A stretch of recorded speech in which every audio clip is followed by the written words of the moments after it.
Claiborne, your distributor for electrical and datacom needs. Billikens win! Billikens win! Now, from the Stifel Financial Sports Studio, Tom Ackerman.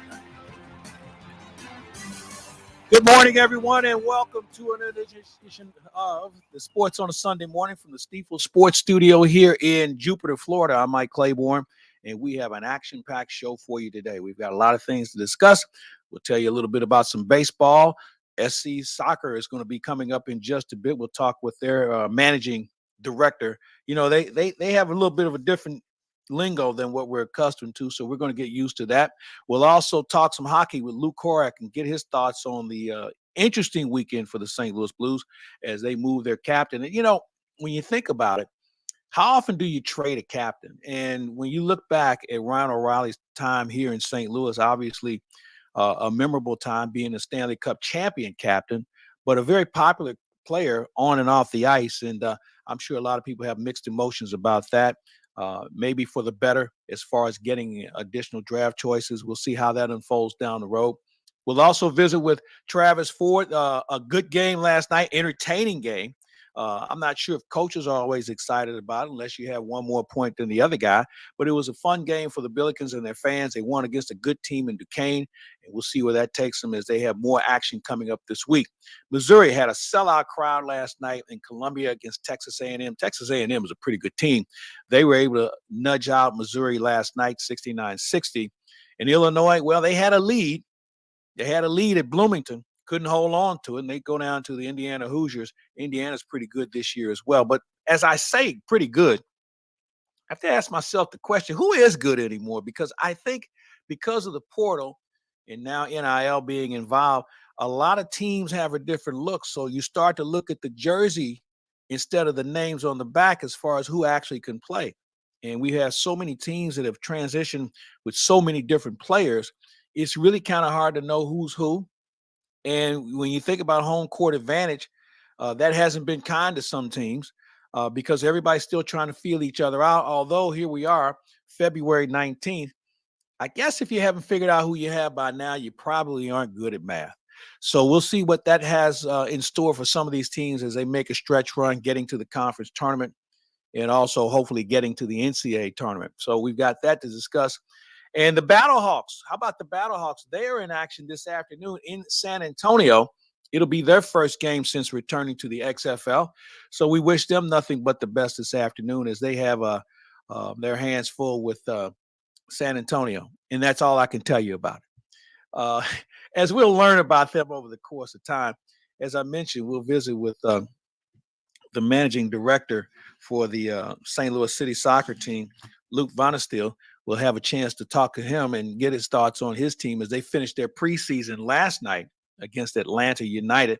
They came up a little short on the score, losing 2-1. So everything will be playing for real from this point on. I'm anxious to see how things unfold. 11 o'clock hour, we're going to talk with Lonte from ESPN in Champaign, Illinois, to talk a little bit about what's going on with the University of Illinois with their basketball program. John Mozeliak, we'll talk with him. Spring training is officially underway here in Jupiter as everybody is here. And we had some people, as I've said before on many shows, we've had people here for the last 2.5, 3 weeks. Some live in the area. Some decided to come down early. I think that's always a good sign. Jack Flaherty threw a bullpen yesterday, and he was pretty sharp for a guy throwing for the first time this year. And this next week, we'll have a few more rounds of catch, some live BP. And then all of a sudden, next Saturday, John Rooney, Ricky Horton will have the call for you because this will be our last Sunday without Cardinal baseball. And I'm predicting it'll be the last Sunday without Cardinal baseball until, let's say, early November. Everybody feel me on that? So I'm feeling good about where we're going with this team. And it's early, but I love the competition that we're seeing so far. And it's going to make for a very entertaining season. A lot of pitching out here right now. And I know everyone thought maybe we should go out and get more pitching. And we might. You never know. But I think what the Cardinals want to do is give everybody here a good long look.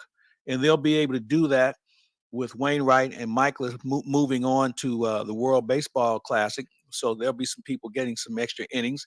And maybe they can take advantage of it. So we'll see how that develops.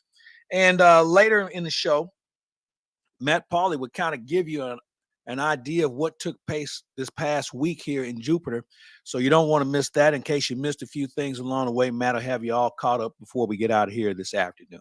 So what we have now coming up in just a bit, we'll take our first break. When we come back, we'll visit with the sporting director. Lutz Vandersteel is going to be our guest. He's the coach, for lack of a better term, but they call it sporting director.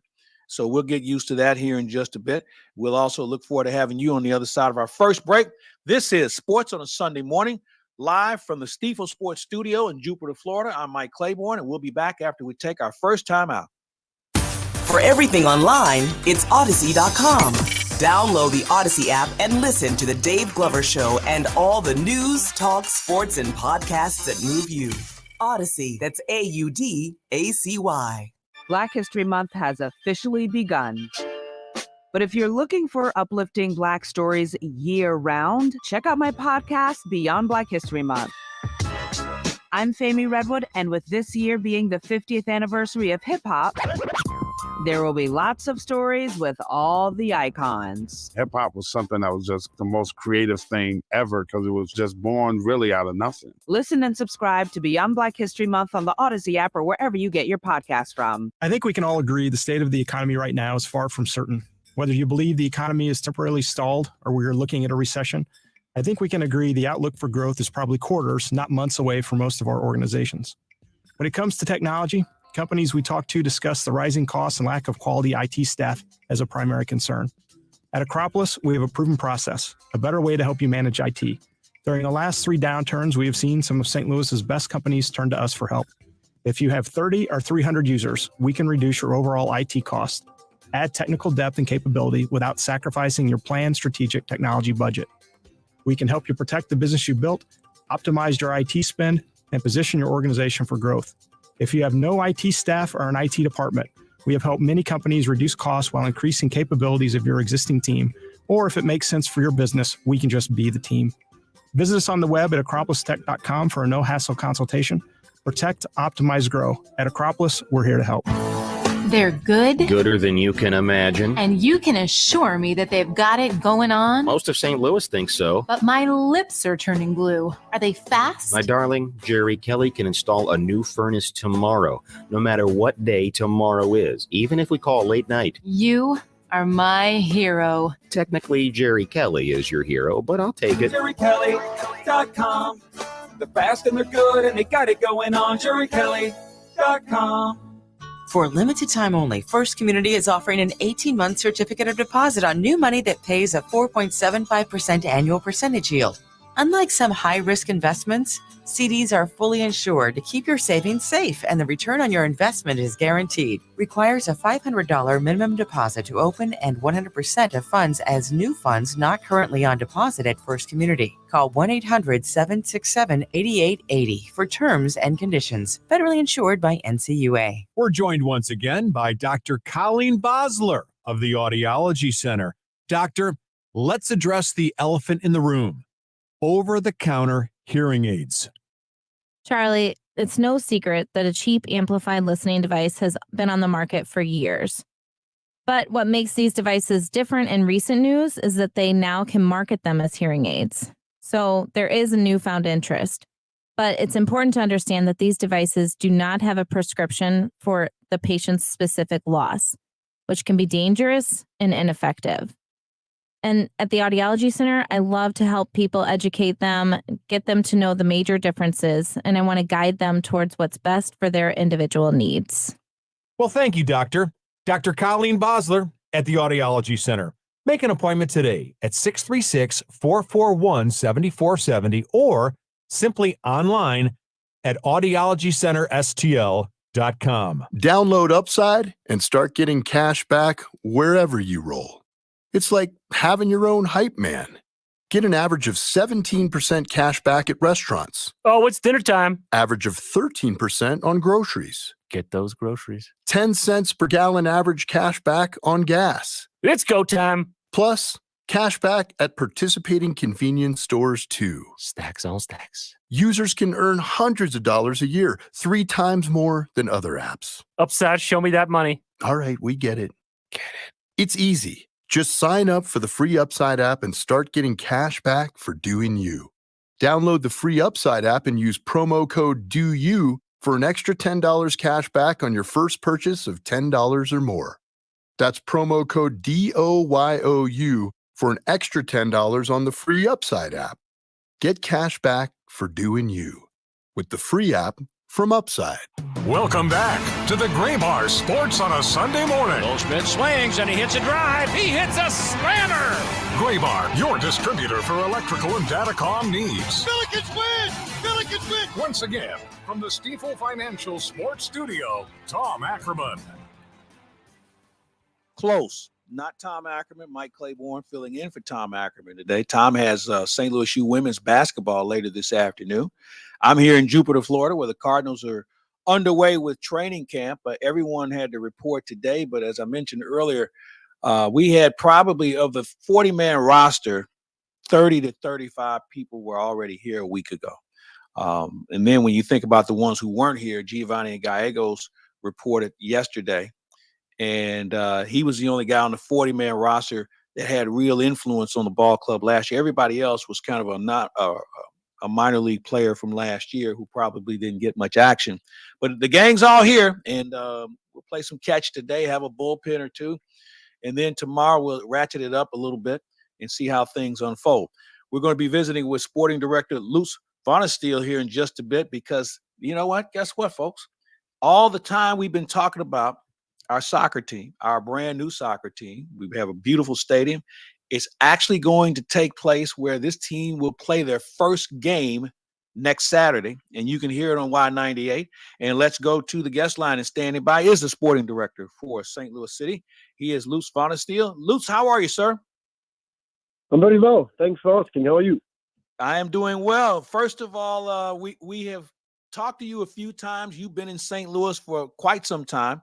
And you've also scoured the world for players. What's it like now knowing that all the hay is in the barn and you're about to go out and play your first game representing St. Louis? Yeah, I think it's a great feeling to know that we put a lot of work in and a lot of hours in the last nearly 3 years now. And finally, the day is coming, what we all really waited for. So it was a good start into the year 2023 with two training camps, and I think we're well prepared. We are all very excited, and I think somehow it's the right time now to start playing. I bet the training camp in Florida was a lot more fun than the one in St. Louis. No, I think temperature-wise, California and Florida was really, really nice, but St. Louis is always cool. If you take it that way. So I think, again, I think it was good for us to actually train in 3 different weather conditions. You had it warm and humid in Florida. You had it very dry, kind of desert-like over there in Palm Springs. And we still have to play a big number of games in the colder weather conditions as well, especially in St. Louis. So that week in between was actually perfect to get to know everything.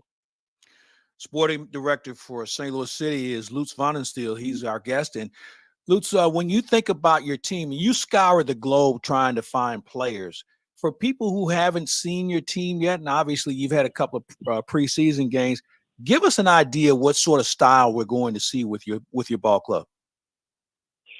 Yeah, it's a very intense style. It's pressing, counter-pressing, which means there will be lots of movement. I call it organized chaos when it comes to that, because we are normally all over the other team, so we don't give them lots of time on the ball. The counter-pressing and the pressing basically means that we're trying to suffocate the other teams and really put lots of pressure on them. And that fits very well with the Midwestern style. Our game is based on transition, so waiting for the right moment to take the ball, to win the ball as high up as possible in the field. So basically play a very positive, aggressive style, which I think also the people in the stadium will appreciate. Well, you are about to become my new best friend, because I've been advocating this sort of style for a few years now. I'm of the belief that certainly in this country, we have some of the greatest athletes in the world. And to be more physical and be more athletic would certainly help their cause in being more aggressive and pushing the opposition. And so what if you lose 3-2 or 5-4? it creates entertainment for fans who are trying to embrace this sport. So to hear what you're saying with trying to put pressure on the ball, I think it's going to be fun for a lot of our fans who have not obviously seen you coach yet. I think this will be fun for them, and I'm looking forward to seeing it. Yeah, I think, we really picked up there on the right place. That's one of the things. If you're looking into international football, also the team I worked before, that was more or less where that style was somehow created in like 10 years ago. I worked there for 8 years, and I really believe that, especially in the United States, where you have better athletes than in most parts of the world, it really can work out. Unfortunately, the American game is based in lots of teams still a lot on a possession game, on a passing game, but it changes a lot. And if you're looking, for example, last year, the way Philadelphia Union played with a pretty modest budget, but a very clear identification how they want to play, which is exactly a very similar style to ours, and how difficult they made it for anybody else and how successful they played. And it shows that I think in our idea, the team is the superstar, and that is probably the most important message for our team. We decided very early on, with a very, very clear mind, that we do not want to have that typically DP superstar player, which is in his mid-30s and basically comes here to have his last games under the belt. We want to have a young, hungry, aggressive team which really leaves everything out there on the field. And as you mentioned it, I mean, we want to be competitive from day one. Yes, we are an expansion team, so not many people expect too much from us, and we need to be aware that we are an expansion team. But if we go out there and we grind and we fight and we work hard, we will somehow, I believe, we will reward ourselves as well. And that's also the vibe and the feeling we picked up now from all the players, which is a very, very good young group during the preseason. You mentioned how you put your roster together, not having a lot of graybeards come over and get a paycheck and for their swan song. How much experience do you have on an international level and MLS level? Well, I think we have a good mix, because we did sign 6 players from the German Bundesliga. Players which some players which I worked before, other players which I played against a lot before. So that's players coming from a very, very high pedigree. And then we did add a few players which have a lot of experience in the MLS, also for the American national team. And I think we spiced it up with lots of young talent, hungry talent, players who really still growing and finding their ways at the highest level. But that makes every training session special, because everybody competes for a place. That we don't have that one or two guys who know, well, whatever they do, they will be the superstars.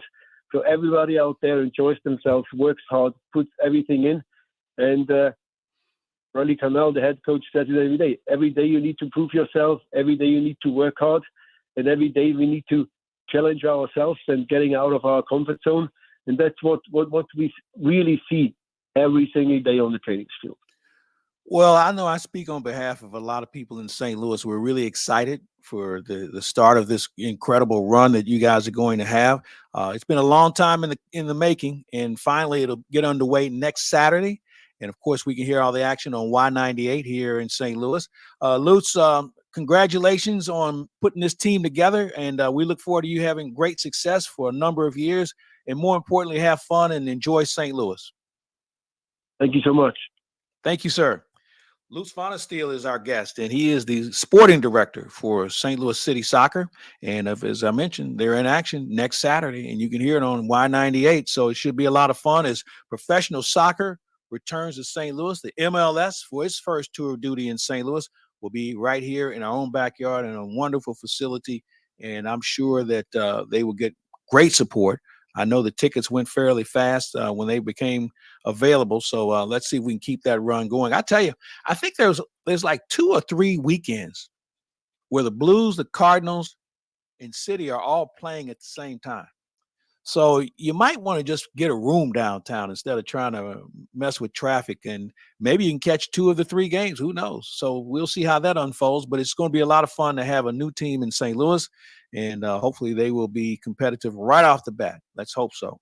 Speaking of competitive, the Billikens were that last night as they took on Duquesne. When we come back, we'll have a chance to visit with the head coach for the Billikens. He is Travis Ford, and that comes your way when we come back on your home for the Cardinals and St. Louis University, KMOX. Have you heard the news? I'm Megan Lynch. These are the stories making news. Start your day with Total Information AM. I'm Debbie Monterey. And I'm Tom Ackerman. Debbie, Tom, and Megan bring you St. Louis's news. What Missouri's new voting laws Traffic from Roger Brand. Busy on the highways. And the latest forecast. Thank you with the meteorology scene before. At 8. I'm Carol Daniel. And I'm Tom Ackerman. It's Total Information AM expanded with more news, interviews, and in-depth story coverage. COVID boosters. Total Information AM on 98.7 FM, 1120 AM, and the Odyssey app.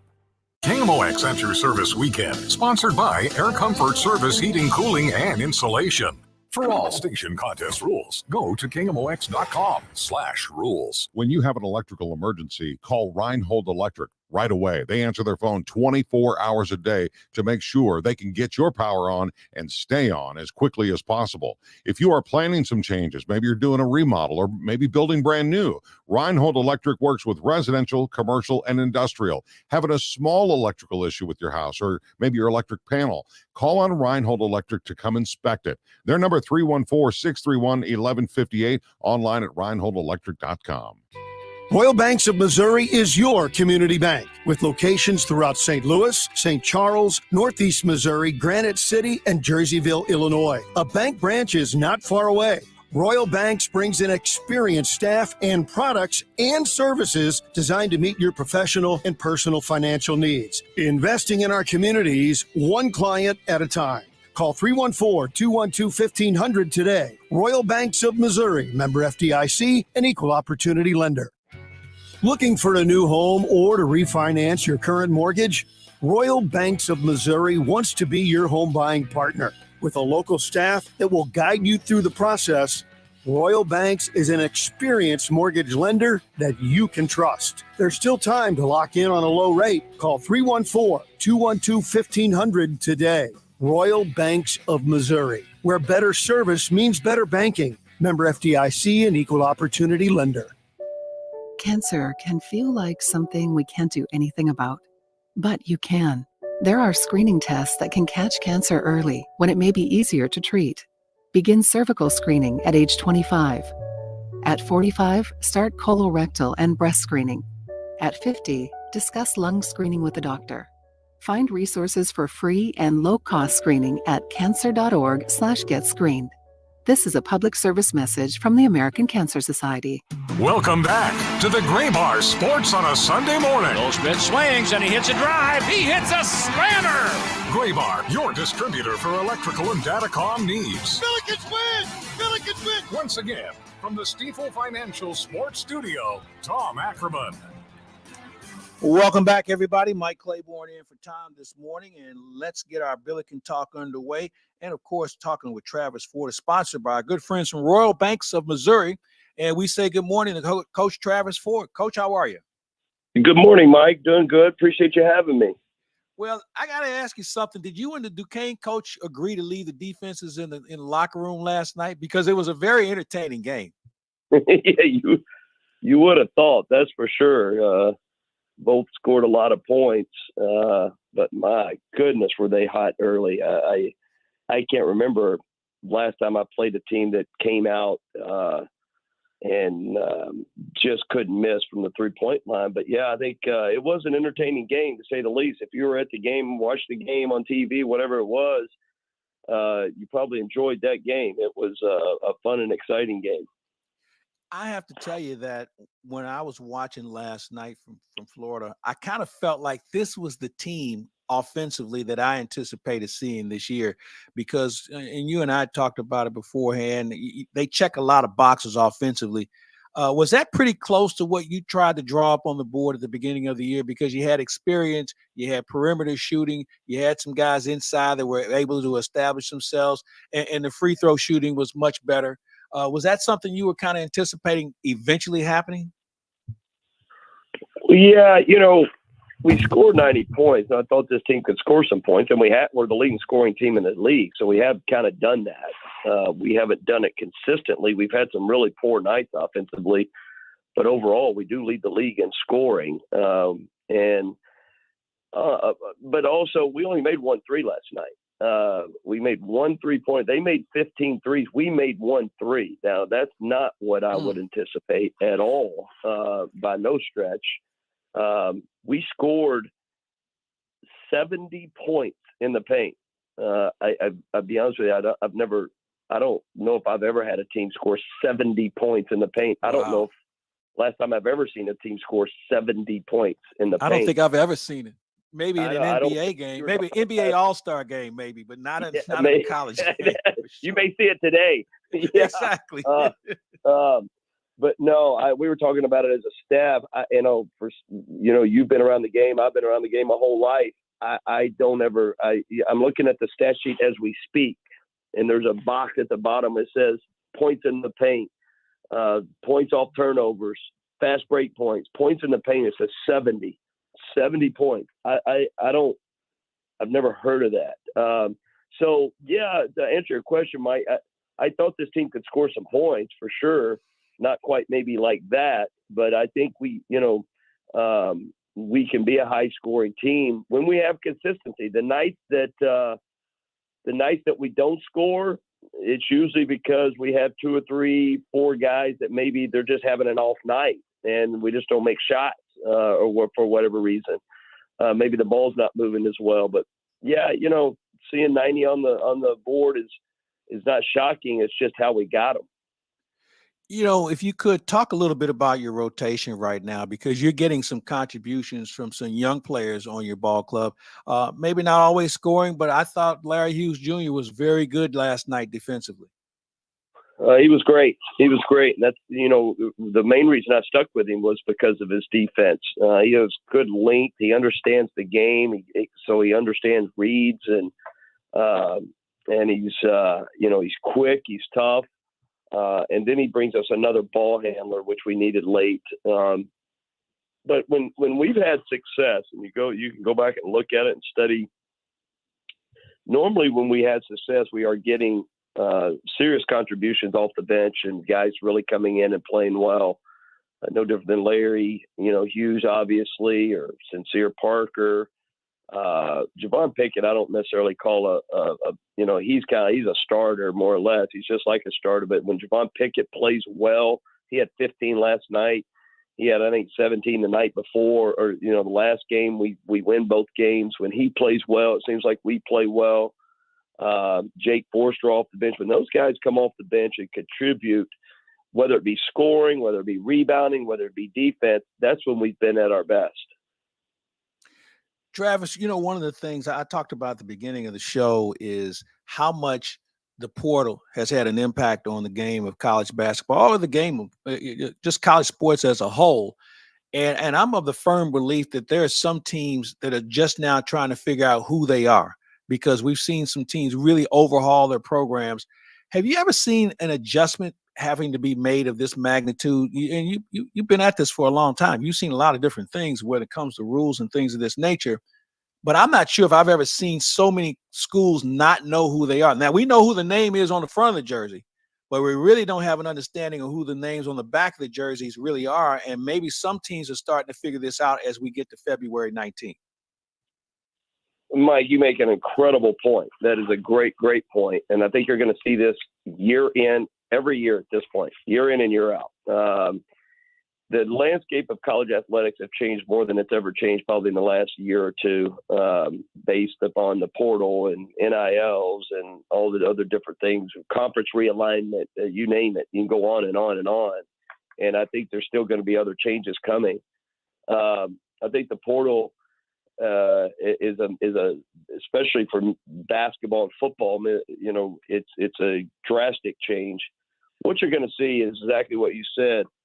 There's some teams, and we've tried to study it. As far as how, some of the, you look at teams that were not very good last year at all, maybe won 5, 6, 7, 8 games, like a Duquesne. Take a Duquesne, for example. Take a Duquesne. Duquesne, I think, won 5, 6, 7 games last year total. Pretty much rehauled their whole team. I think there was one player from last year's team on their team last night. Went to the transfer portal, and now they've won 18, 19 games. They figured it out. I can give you another example where another team has done it and they took great transfers on paper and they're not having success. I think people are trying to figure out, how do you have success? How do you not? And I don't know if there's a formula. I don't know if there's a science to it. There's probably not. Some people just it works out. Some teams it doesn't work out.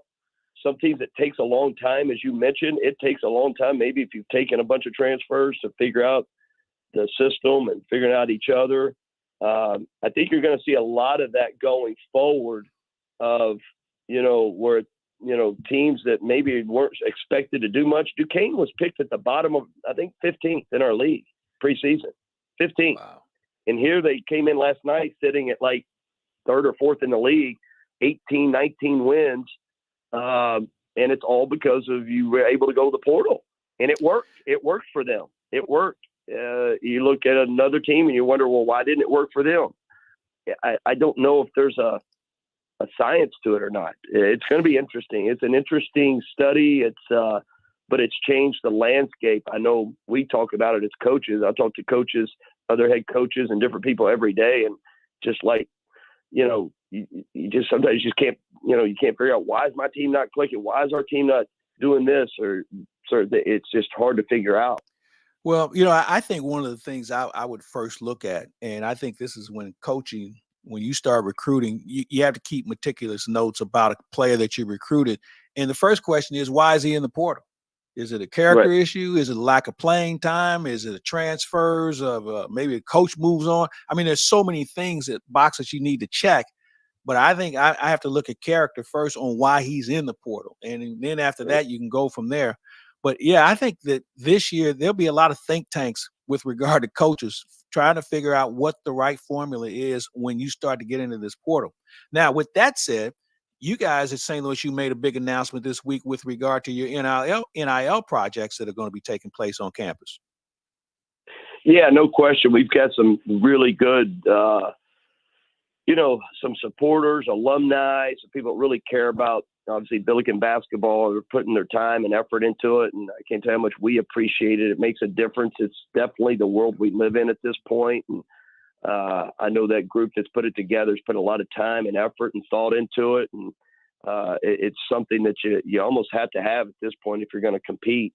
But again, like I said, it's the landscape we play in. It's the landscape that we're a part of. And at this point, and going back to your point about trying to study this portal, and no question, you try to look at character, but I think people look more at that even before you had the transfer portal where kids didn't have to sit out.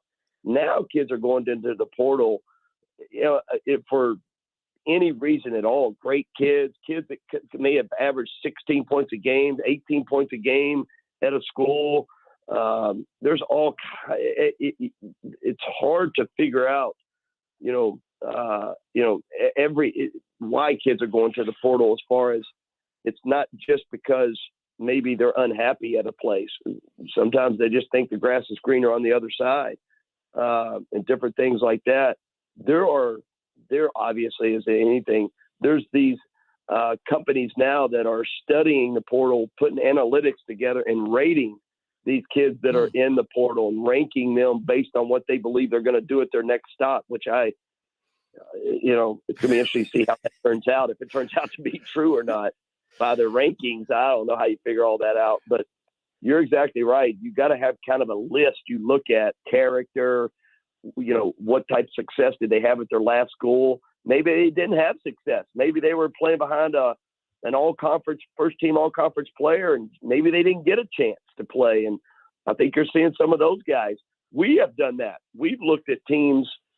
You look at teams like a Duquesne. You look at teams like a Nevada. You look at teams like even a Mizzou. That, all right, teams that didn't have maybe a lot of success last season, then all of a sudden they're having great success because of the portal. Well, what was it they looked at?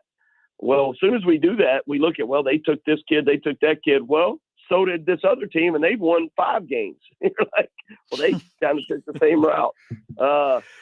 So it's going to be interesting to see. Well, what do you look like schedule-wise coming up this week? Yeah, we go to Richmond on Tuesday. We have a game at Richmond on Tuesday night.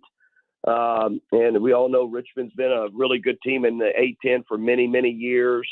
They played extremely well at home, kind of struggled on the road this season, but have had a ton of success, only lost maybe 1 or 2 at home. They've got a first-team all-conference player in Tyler Burton, who's a 6'6" guy who can – a lot of people will think he can play at the next level in the NBA. They took a transfer that was the player of the year in the Patriot League, a center named Neil Quinn, who's a very talented skill center. Anytime you're player of the year in the league, you're probably pretty good. He's really, really good.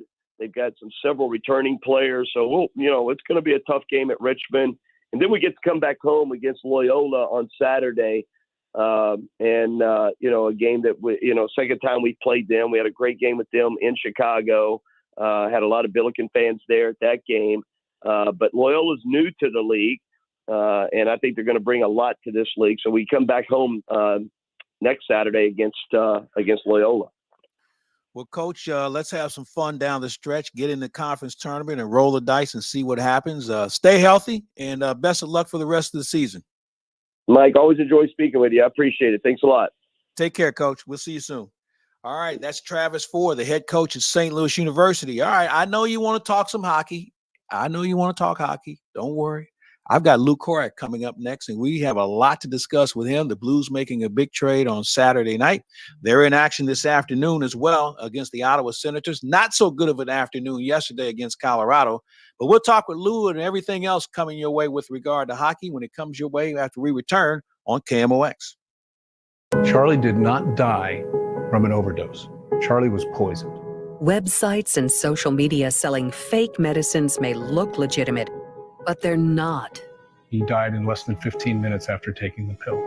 Any medication not purchased from a licensed pharmacy could be deadly. No other family should go through this. It's just horrific. Go to safe.pharmacy. Learn about fake medicine on social media and if an online pharmacy is safe. Right now on the Odyssey app, download No Mercy with Stephen A. Smith on some of his latest podcasts. Oh, yeah, I sat down with Draymond Green and we got into everything in regards to Jordan Poole and what happened between those two. I also had a hilarious conversation with Bill Maher on the state of politics in today's day and age, and Elon Musk, of all people, of course. Plus, I had to talk about my feelings on the whole Rihanna, Beyonce brouhaha. No Mercy with Stephen A. Smith. Get it today on the Odyssey app or wherever you get your podcasts. Did you know that St. Louis composting is open all year long? It may be winter, but it's the perfect time to start planning for next spring's bountiful garden and lawn. For more information, visit stlcompost.com. There's too many people that get their news from YouTube and TikTok. More than ever, when it comes to local news you need to hear, I want to make sure I'm getting the most correct information available. You need the trusted voice of St. Louis. Because it is real, it is honest. I can hear more truth. Local news every hour. They do a good job of, just keeping you up to date every hour. They know what they're doing. They have the experts. Only on St. Louis's News Radio. It's just a constant need for information. KMOX. If you're thinking about doing a little home improvement, especially one that you don't have to do the installation, think about getting a Beam central vacuum system. It's the kind of home upgrade that really checks all the boxes. Because when you compare and evaluate, a Beam system makes so much sense. There's a reason why nearly every high-end home in St. Louis is built with a Beam. A Beam vacuum system is very smart because it adds value to your home. Beam Whole House Vacuum System starts at just $11.99, including installation. And it's an investment, not just in your home, but in a healthy lifestyle. Every time you vacuum, you'll save time because a Beam is more efficient and 5 times stronger, so you'll clean better in less time. And since you're getting all the deep down dirt and grit, vacuuming with a Beam will keep your rugs and carpets looking brand new for many years to come. So you get value from your Beam system every day. Call Beam of St. Louis today. 314-567-1515 or online at beamstl.com. Beam's home sale is starting early. Every system for every size home now on sale. Welcome back to the Gray Bar Sports on a Sunday morning. Goldschmidt swings and he hits a drive. He hits a slammer. Gray Bar, your distributor for electrical and datacom needs. Billikens win! Billikens win! Once again, from the Stifel Financial Sports Studio, Tom Ackerman. Back, everybody. Mike Claiborne here, filling in for Tom this afternoon or this morning here in Jupiter, Florida. Let's talk some hockey, and let's go to the guest line. And standing by is Lou Korak, who writes for NHL.com, SI.com as well. Lou, it's good to visit with you, sir. I hope all is going well with you. Everything's good, Mike. I got to tell you, though, I'm a little jealous of you, though, right now when you speak of Florida. Well, I won't even tell you what the weather is right now. It's a little breezy. I think it's supposed to get up to 83 today. A couple of clouds in the sky. Enough said. And it affects your golf game, Lou. That's the problem. The breeze is a little strong today. So, we'll figure something out, though. You're just rubbing salt in the wound there, Mike. Thanks. Hey, listen, you could be in Ottawa. Who knows what the weather's like today? Yeah, there. no kidding. I mean, it no could be kidding. worse. Hey, a very interesting week for the St. Louis Blues. I know that, this was something we all anticipated taking place, but moving Ryan O'Reilly, who I think has been as popular of a player on and off the ice as we've seen in a long time. And you normally don't see captains traded. And if you do see him traded, it's because of a situation like this where he may have more value in getting something in return compared to what he can do for your team. So give me your thoughts on how everything unfolded this weekend.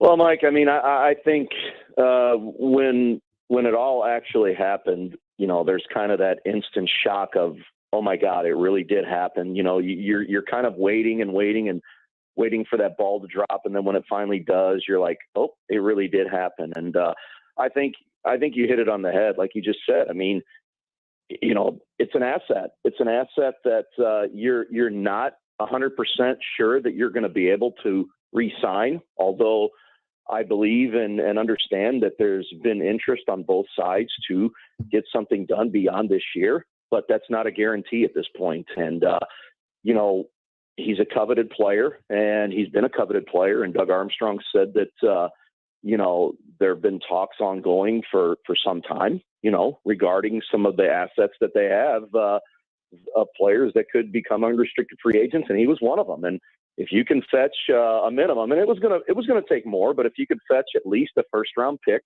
like they did for Tarasenko for Ryan O'Reilly, you have to do it. And he's accruing assets right now.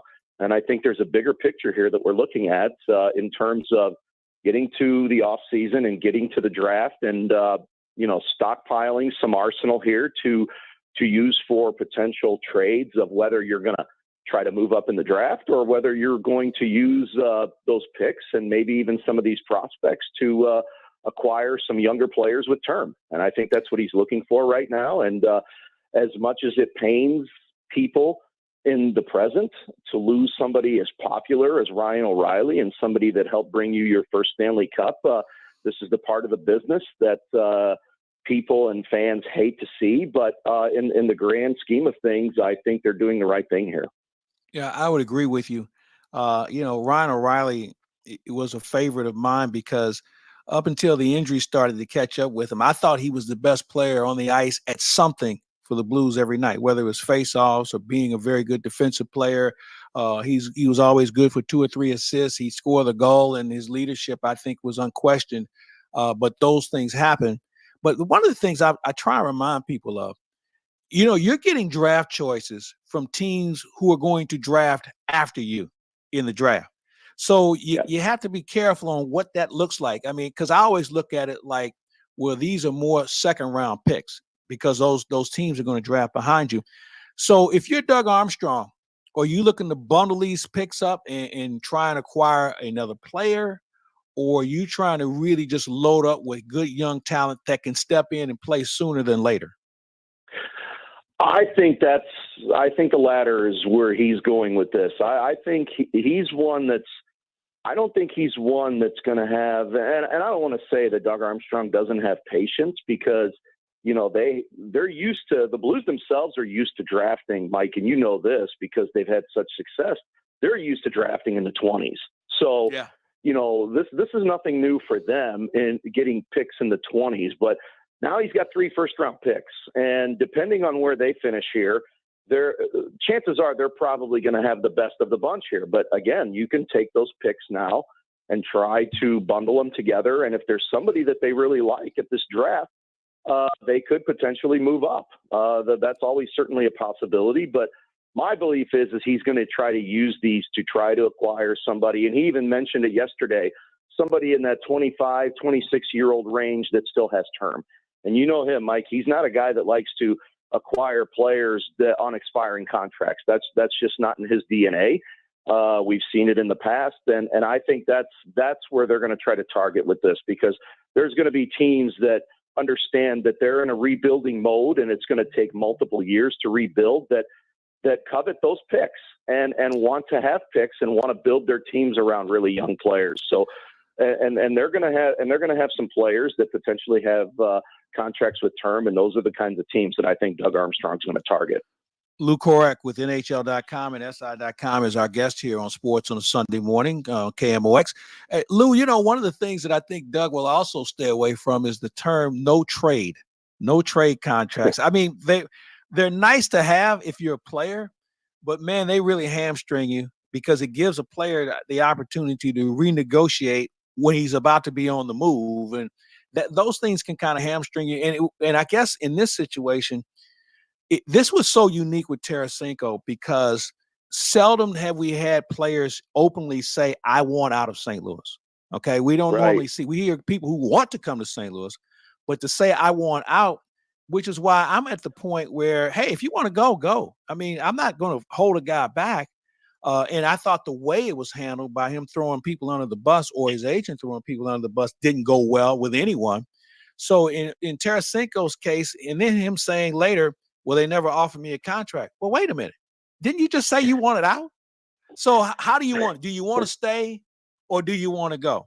But to sit and tell people that the Blues never offered him an extension, I thought was ludicrous because he's been harping on this for the last 2 years. Yeah, I agree with you. When I heard his opening presser with the Rangers, and I heard him talking about, well, they never offered me a contract. That's the first thing that I thought of. It's well, you've been wanting out for 2 years now, and you never rescinded on that. So, and what made this even tougher, Mike, like you said, is he had a no trade clause, and Doug Armstrong, from my understanding, had him in package offers that Tarasenko refused to go to because he refused to go to that particular team. So that made this extremely difficult and really hamstrung him where he can send him. My belief all along is that New York and Florida were his targets.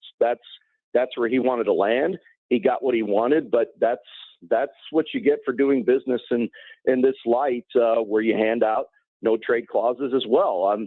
They're not a whole lot different than a no move clause, which we know Doug Armstrong refuses to give anybody. There is one particular difference there, but we won't get into all the specifics. But yeah, I mean, no trade clause, and that was something even asked of Torrey Krug too, because Mike, if you've heard too that there were some rumblings out there that maybe Torrey Krug was dangled out there last summer, and we had talked to him once in the locker room and about those rumors, and the first thing that he said was, "Well, I have a no trade clause, so I'm not going anywhere." So that gives the player the power, and really the team doesn't have as many options as they'd like. So it's finally been resolved. They were able to get at least a first-round pick for Tarasenko, and again, now you have 3, and we'll see. I mean, are they done doing business? I don't think so. So there's still the possibility here, especially with somebody like an Ivan Barbashev, who you could potentially fetch a number 1 pick for. Final question for Lou Korak. We're inside of our final 30 seconds. Lou, Blues, yes or no in making the playoffs? No. I just don't see it. They're 8 points out right now, and you really have to go on a massive run here, and you're hoping that teams are going to lose multiple games. I just think it's too big of a deficit to make up at this point. And that lottery all of a sudden sounds like more inviting than ever before. I mean, the Blues haven't had a first pick in the draft since Eric Johnson. Connor Bedard. And once you get into the lottery, anything can happen. So I'm just going to roll the dice. And I just want to see this, though, Lou. I just want to continue to see effort because there are going to be some guys on this team that are going to be evaluated and how they play down the stretch. And that would be a big role on whether they're back with this team or not, because there are minutes to be had now. So if you don't take advantage of them, and if you don't get out of the whirlpool tub, then you know what? You're going to be part of the roadkill. I just don't think you'll be part of what this team is going to be looking to do for 2023, 2024. I agree. And Doug Armstrong even said that yesterday. They're going to be watching to see, how the players react to what's going on, and to see how they manage the rest of the season. And that's how they're going to evaluate things moving forward.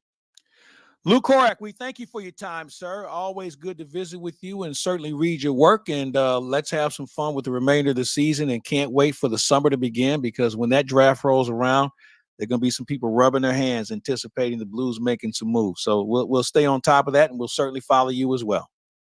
All right, Mike, thanks for having me, and good luck with that golf game down there. Man, I need all the luck I can find these days. Trust me.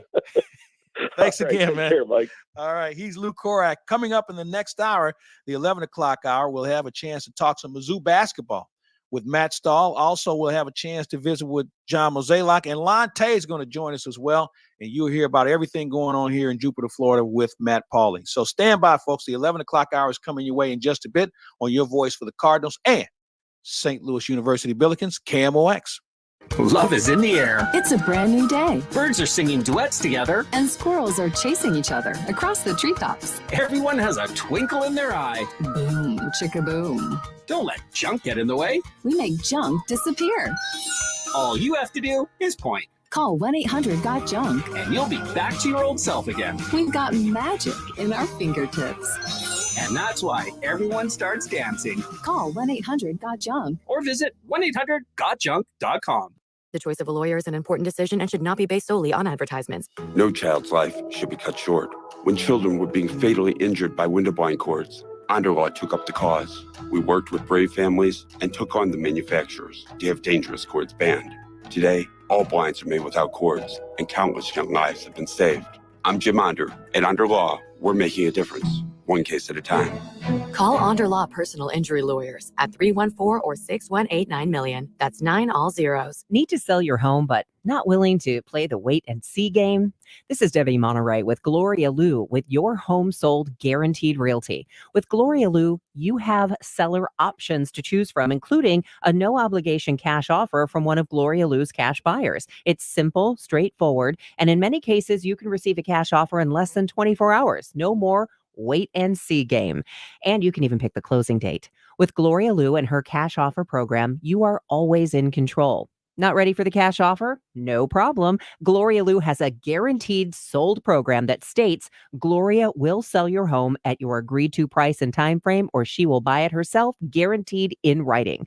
Gloria has solutions and options for every seller. So call today and ask about Gloria's no obligation cash offer program or the guaranteed sold program, 314-325-6888, or online at gloriahasthebuyers.com. Conditions apply. Gloria and seller must agree on price and possession date. For everything online, it's Odyssey.com.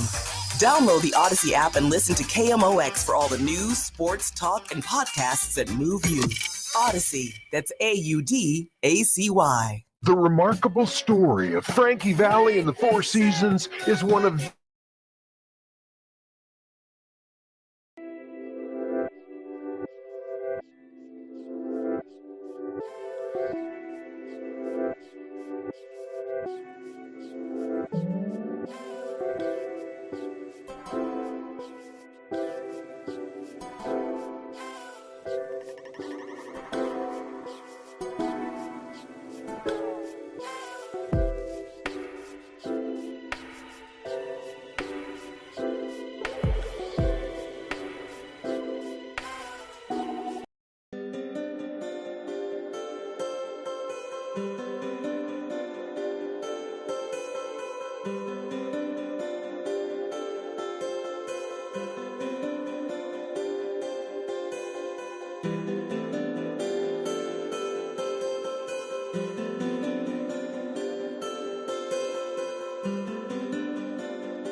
pitch swings, and he hits a drive. He hits a slammer. Claiborne, your distributor for electrical and datacom needs. Billikens win!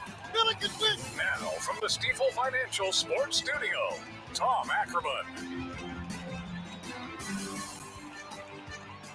Welcome back, everybody. It is hour number 2. We're going to talk some basketball in this hour, talk a little bit of basketball with the University of Missouri. They were in action last night. They lost to Texas A&M. And a little later in the hour, we'll visit with Lon Tay of ESPN in Champaign, Illinois. Lon knows all there is to know about what's going on with Illinois sports. And at the bottom of the hour, we'll have John Mozeliak joining us. We'll talk a little bit about how spring training is officially underway for everyone, the WBC, and how its impact will take place. And I want to really introduce people more to our new coaches that are going to have an impact and get an idea of what's going on with how they're going to do things differently, if at all. And later in the hour, in case you haven't missed, if you missed some things that were going on earlier in the week, we will have a chance to hear what Matt Pauley put together to just kind of give you an update on what's going on with Cardinal baseball, because this is your last Sunday before Cardinal baseball returns to the airways here in St. Louis. And it should be a lot of fun. This is going to be a team that there's a lot of competition. When I think about the pitching that I've seen so far, you are going to have a good pitcher that probably won't be part of this ball club for one reason or another. When you think about the bullpen, they have a lot of arms out there. Now, the question is, how good will these arms hold up? And then you have some people that maybe you didn't get a real good look at last year. And I'm thinking about Drew Verhagen. Watched him throw a bullpen the other day, and he snaps off a curveball as well as anyone in this camp right now. So I'm anxious to see some of these guys under fire, and we'll see that in about a week or so. But next Sunday, the Cardinals will be on the air. And, of course, next Saturday, John and Ricky will have the action starting from Roger Dean, and that's going to be a lot of fun as we get another year of Cardinal baseball under our belts. We're going to take a quick break. We'll come back. So stand by, folks. We'll have more coming your way. We'll talk a little Missouri basketball in just a bit, along with Illinois basketball on your voice of the Cardinals and St. Louis U, KMOX. For garage door repair, St. Louis calls the real Overhead Door Company of St. Louis. They're the ones with the red ribbon. They're the ones who've been here since 1926. Others try to copy the name, but they cannot match the level of service. The red ribbon means 94 years of trust and loyalty from St. Louis homeowners. Always look for the red ribbon. It means you've got the genuine, the original Overhead Door Company of St. Louis. Call 314-781-5200. Join us at Odyssey as we all do our one thing, together millions of things for our planet. Did you know that romance can be eco-friendly? Simply give your sweetheart an experience rather than a gift. You can plan a night on the town that includes dinner at a local restaurant, ballroom dancing, or tickets to the theater. You could also plan a couple's massage or even a hot air balloon ride. You can create a great memory without creating any physical waste. When we each share our one thing, it becomes 100 things, 1,000 things, 1,000,000 things for our planet. What's your one thing? Welcome back to the Gray Bar Sports on a Sunday morning. Pitch swings, and he hits a drive. He hits a slammer. Gray Bar, your distributor for electrical and datacom needs. Billikens win! Billikens win! Once again, from the Stifel Financial Sports Studio, Tom Ackerman. Welcome back, everybody. Mike Claiborne filling in this Sunday afternoon or Sunday morning's afternoon here in Jupiter as we have Cardinal baseball working out down here. We were talking a little bit about basketball, Missouri basketball in particular, losing last night to Texas A&M. And they have been obviously one of the more intriguing stories within the state. I think when you look at what they're doing and what UMSL is doing locally, two really fun stories. But, I think we saw last night why Missouri, they're going to get exposed as we get deeper, obviously, into conference play, and hopefully they get into the tournament and certainly conference tournament. Rebounding is not a strong suit. I mean, they can wear you down. They can run you up and down the floor.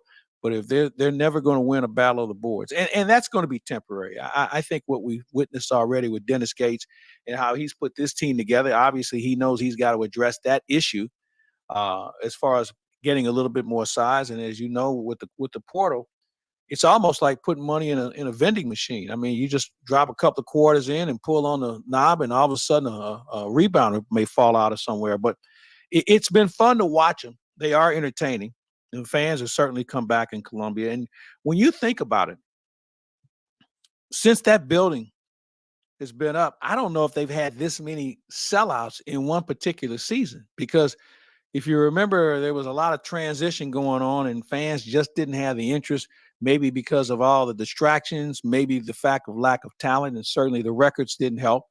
But they're showing up in droves, and that's a good thing for Mizzou. Now, if we can just get them in a room with St. Louis U and get them to play a game and do a home and home, I think everybody would be happy. I think that's the next step we have to take. But they've got the tournament coming up, the conference tournament coming up. And I think when you look at them as a program, they've got to be a tournament team. When you look at the wins that they've had against good teams, ranked teams along the way. So where they're seated, I think, would really be an indicator on how well they fare in the conference tournament. And, you know, the SEC is known for football for sure. But as you look at the SEC, I'm not sure what they're not good at. I mean, basketball has certainly accounted for themselves well. Baseball has certainly been a mainstay. You can even look on the women's side at gymnastics and women's softball and women's basketball. I mean, it's maybe the most competitive conference in the country for both men and women. But when you get into their conference play with regard to basketball, it's a scuffle. And it'll be interesting to see how many teams will get into the NCAA tournament that come from the SEC. So Missouri has their work cut out for them. They've accounted for themselves extremely well in Dennis Gates' first year. And I think it's easy to say and safe to say that I think it'll only get better. So let's keep our fingers crossed on that. When we come back, we'll have a chance to talk some Illinois basketball with my good friend Lon Tay in Champaign-Urbana, Illinois. We'll have a chance to visit with him and find out just who are the Fighting Illini this year. This has been kind of an up and down team, and we'll find out from Lon on what he thinks and where they're going when we return on KMOX. I grew up on, and I really love spaghetti and meatballs. When we were little, we went from baby bibs to towels because back then my mom did the laundry and they had to buy the clothes. Tomato sauce is very, very hostile to clothing. Now as an adult, I realize you need a bib, bottom line. Don't want a white shirt, don't eat pasta, or use a bib. What does this have to do with heating and cooling? Again, guys, absolutely nothing. But if your furnace does break this winter, which is going to be a cold winter, putting all the pasta aside, even while you're eating it, you can still call one easy number, Missouri and Illinois. That is 314-293-2600. And if you're asking who the hell this is, it's Bart Inman. You can go to the internet thing and do bartinman.com. That's Bart with a B, Inman with an I.com. Jewels on Hampton in St. Louis Hills is paying some of the highest prices on gold, silver, diamonds, semi-precious colored stones, and fine watches on site. Jewels on Hampton is a premier jeweler with an exquisite selection of diamonds, semi-precious stone jewelry, and vintage watches. Their expert design team can restyle your jewelry to today's contemporary style. They also do jewelry and watch repair. Need extra cash? Jewels on Hampton is paying some of the highest prices on gold, silver, diamonds, semi-precious colored stones, and fine watches. Bring your collectibles and clocks, sports memorabilia, and figurines too. Jewels on Hampton, 4506 Hampton, just 3 blocks south of Chippewa. Call them at 314-752-5000. That's 314-752-5000. So if you need some extra cash, looking for that one-of-a-kind piece, make Jewels on Hampton your first stop. Jewels on Hampton in St. Louis Hills. KMOX Enter Service Weekend, sponsored by Air Comfort Service Heating, Cooling, and Insulation. Welcome back to the Gray Bar Sports on a Sunday morning. Goldschmidt swings and he hits a drive. He hits a slammer. Gray Bar, your distributor for electrical and datacom needs. Billikens win! Billikens win! Once again, from the Stifel Financial Sports Studio, Tom Ackerman. Well, you're half right. We are at the Stifel Financial Studio. I'm not Tom Ackerman. I'm Mike Claiborne, and we go to the guest line. And standing by in Champaign, Illinois, is my good buddy Lon Tay of ESPN 93.5. Lon, how are you, sir? I'm good, buddy. Good morning to you. It's race day, man. I'm ready for Daytona. Let's get rolling. I am too. You know, this is going to be an interesting race this year because you know, their off season, when guys start leaving teams and then other teams take over, and I'll tell you, the whole Jimmy Johnson, Dale Earnhardt thing, yeah. I'm sorry, Richard Petty thing, I wish it hadn't come to that, where it got the laundry was being aired. But you know what? That's business, man. And, I don't know how much hands-on Richard Petty was, but, Jimmy Johnson's trying to win. And, as you know, that's a very expensive sport. And if you don't win, you don't eat. And if you don't eat, then you're the most expensive Uber driver in your neighborhood. You're exactly right, Mike. And I agree. I mean, the conflict, the controversy, it's just a little much for me. But I'm ready to just get the guys in the car and the ladies in the car, or whatever, and just get it rolling, and let's get going. I'm looking forward to it and get the season started. Here we go. All right, let's talk a little Illinois basketball, because I don't know about you, but I don't know who this team is. Just when you think they've turned the corner and they've got the consistency that you expected, they have that bump in the road, and all of a sudden they got to do more than call a tow truck. You're exactly right, Mike. And that, honestly, if there was a theme to this conversation, you just nailed it. The inconsistency or lack of consistency is basically, I've said that word more often this year on our radio show during the season, because this team, like you said, I mean, they've got early wins over UCLA and Texas. Those are two teams that are, almost probably square dead set on that 2 line in the NCAA. And then you look at what Penn State absolutely rattled their cage twice. And Indiana, of course, they played well yesterday in that game, but Indiana had come to Champaign. And that's the other goofy thing, is normally teams don't come to Champaign and do what they did. And you can look back at Missouri for a lot of your Missouri fans down there when they just absolutely whipped Illinois. So the consistency is just so strange. But Mike, is this what college, like sports in general, is going to? Yes. I don't think there's any doubt. We were just talking to Travis Ford earlier about the impact that obviously the portal is having, and the NIL will even have a greater impact. And I think we have been so comfortable in recognizing the name of the jersey, the name of the university, and just assuming that, oh, well, yeah, they're Illinois or they're Kansas or they're whomever, they're Duke. And then all of a sudden you turn around, look at the names on the back of the jersey, and all of a sudden it's not the McDonald's All-American. It's not the 5-star player that you once knew. Or if he was, he's a guy who decided he wanted to go somewhere else and play. And I think from a coaching standpoint, it just takes a longer time to figure out what you have and how to put all these new players in one room and say, all right, let's be cohesive. And oh, by the way, we've got Michigan on the schedule or whomever. I think it's just really hard, and it's going to get harder. And coaches, you've covered so many coaches in your day, Mike. Guys like Travis Ford, Brad Underwood. I mean, these guys want to know they're in control, right? They want to know what this team is, and I think it drives them batty. I mean, Brad Underwood was ecstatic after yesterday's game. He was like literally happy, basically because they did go into Bloomington and played a great game. They outplayed Indiana, I think. And Brad is like, okay, if we get that performance all the time, or when the NCAA rolls around, if Illinois plays like they did yesterday, they can beat some teams. But are we expecting that to happen? I don't think so. I said you know what, Lon? On the show. I'm going to tell you, here's the deal on that. That's something normally a Brad Underwood or a Travis Ford, or you name the coach, that's normally something he says going into the holiday break. Because now he kind of figures out what he has. Now, on February 19th, he's almost popping champagne corks because he thinks this might be the team he thought he had at the beginning. And he's not by himself. He's not by himself. And that's the challenge that we're going to have. And guess what? He gets a chance to recruit all those guys all over again as soon as the season ends. And I don't know about you, but most coaches like coaching. This recruiting thing is, you have to do it. Most guys don't have. If you're a 55-year-old coach, there's not a lot you have in common with an 18-year-old other than the game itself.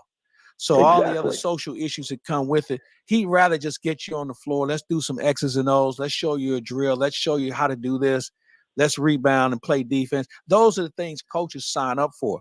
All the other things that have now been put on their plate is something that I'm not sure we're going to see a lot of coaches stay with, especially if a guy has an option to go to the NBA where he can do a lot less as far as recruiting is concerned, maybe a free agent, but nothing to the extent that what we see in college sports today. Not at all. And, part of Underwood's reasoning yesterday is, you played without Terrence Shannon, who had the concussion at Penn State. You had, Ty Rodgers was sick all week and finally was healthy to play. RJ, I believe, was battling some sickness yesterday. So I think he was excited with the way they played compared to how they were able to prepare. But what you're saying, you just look at this Illinois team. Sky Clark, gone from the team. They're, the kid they brought over from overseas, he just abruptly left the team, Zachary Perrin. And it's like, what? I mean, these are things that Mike is just so confusing, from somebody that I'm 52, and I've been covering college basketball and college sports for most of my life. And just the stuff, I just shake my head now at some of the things that happen. And here you've got, you look at next year's team, you could easily lose Coleman Hawkins to the draft. Matthew Meyer's gone. Terrence Shannon could be gone. RJ could transfer. I mean, who knows what else? And you look at next year's team, you got to add 3 or 4 new guys. You can't even say next year's team. Right. We now live in the moment.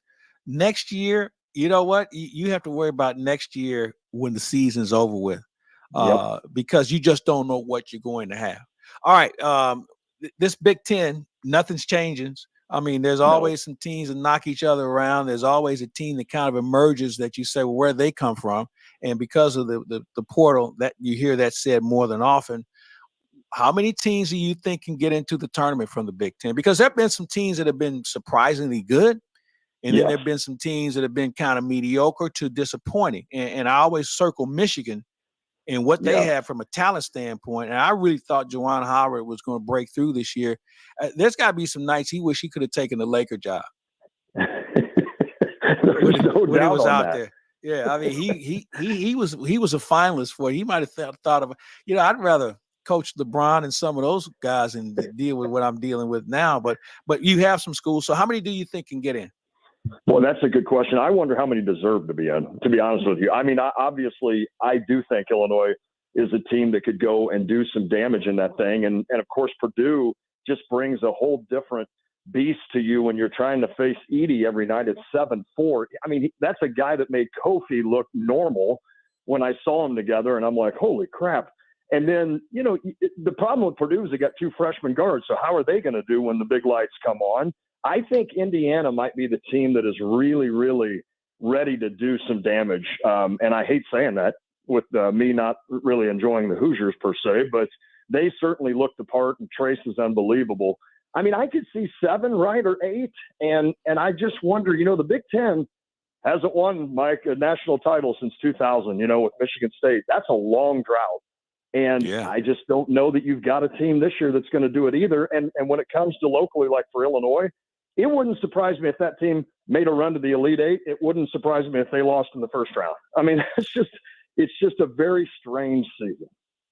Well, it's strange not just for Illinois, but I don't think there's a clear-cut favorite when the tournament begins. And I know they'll seed teams, and there'll be a number 1 seed in each regional. And when you look at them, you say, yeah, but.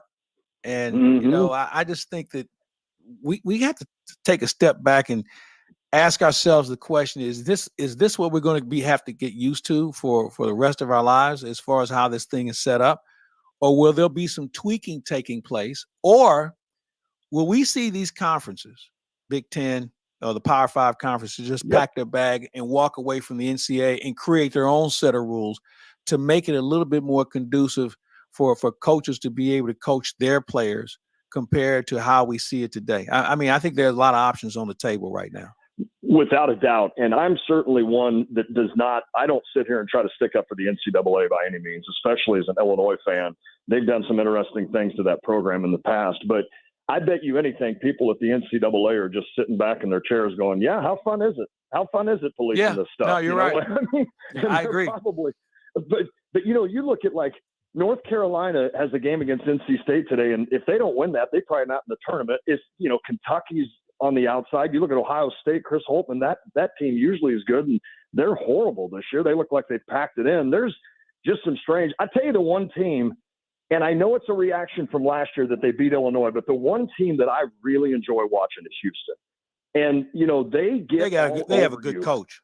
Yes, they do. Yes, they do.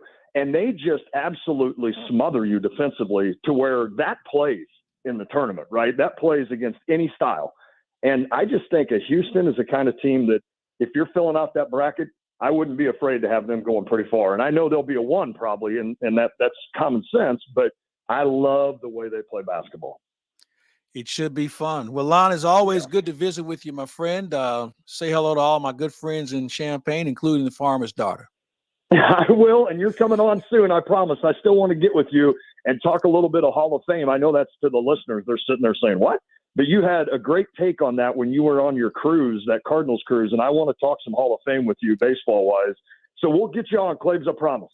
I am here to serve at your pleasure, sir. See you, buddy. Good take care. Lonte from Champaign, Illinois. Always good to chat with him. Hey, coming up in just a bit, we're going to visit with John Mozeliak and talk a little Cardinal baseball.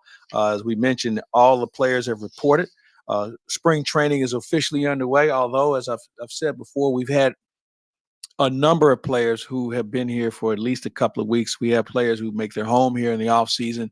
The WBC has had a lot to do with that as well.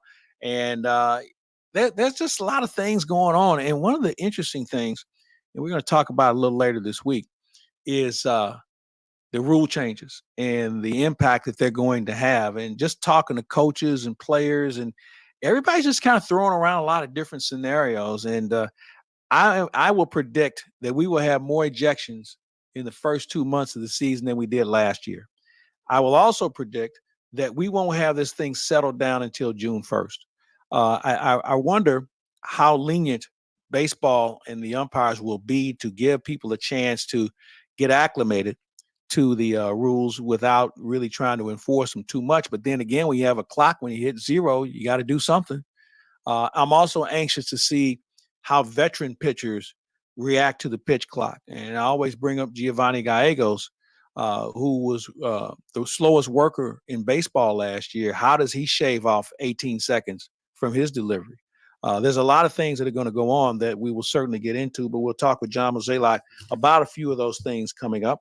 And also, when you think about this team and its direction, folks, there's a lot of competition going on down here. I mean, you think about the outfield with O'Neill and Nootbaar and Dylan Carlson. Jordan Walker's knocking on the door. There are a couple of other guys that they're going to take a long look at as well. And then I think one of the issues that nobody's talking about is Paul DeJong. What happens if Paul DeJong comes in here and lights it up? What do you do with him? Do you move Edman to second? Then what do you do with Brendan Donovan? Or do you make him a DH? Does he compete for the DH spot? So a lot of things going on. We'll figure it all out here in just a bit. Let's take another quick break. We'll come back. John Mozeliak coming up in just a bit on your voice for the Cardinals and St. Louis University, KMOX.